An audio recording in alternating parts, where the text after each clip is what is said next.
ఈ దేశ చరిత్రలో ఇంతవరకు ఎక్కడా జరగనట్టుగా మొట్టమొదటిసారి తెలంగాణ రాష్ట్రంలో చేసి ఈ లెక్కల్ని శాసనసభలో ప్రవేశపెట్టడం జరిగింది.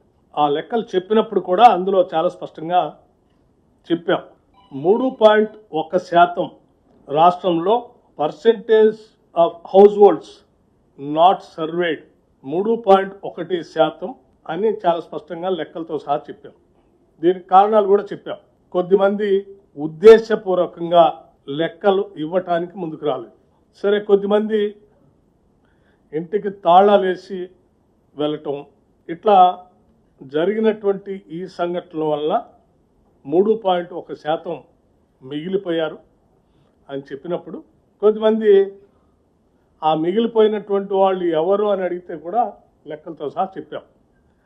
కేసీఆర్ గారు లాంటి వాళ్ళు, కేటీఆర్ గారు లాంటి వాళ్ళు, పల్లా రాజేశ్వర రెడ్డి గారు లాంటి వాళ్ళు కొద్దిమంది ఉద్దేశపూర్వకంగానే ఈ సర్వేకి సహకరించకుండా దూరంగా ఉన్నారు.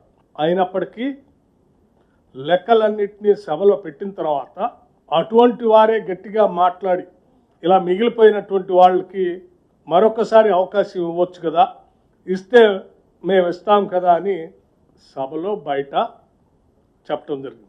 దీన్ని లోతుగా ఆలోచన చేసి రాష్ట్ర ప్రభుత్వం పరిశీలన చేసి ఆ మిగిలిపోయినటువంటి 3.1% ఏ హౌస్ హోల్డ్స్ ఎన్యూమరేషన్లోకి రాకుండా ఉన్నటువంటి వాళ్ళు ఈరోజు మేము ఇస్తామని ముందుకు వస్తూ ఉన్నారు. కాబట్టి వారి కోసం రాష్ట్ర ప్రభుత్వం మరొక్కసారి ఎన్యూమరేషన్ చేపించుకోవడానికి ఈ లెఫ్ట్ ఓవర్ ఫ్యామిలీస్కి ఫిబ్రవరి 16వ తారీఖు నుంచి 28వ తారీఖు వరకు ఒక అవకాశం ఇవ్వాలని చెప్పి నిర్ణయం చేసింది.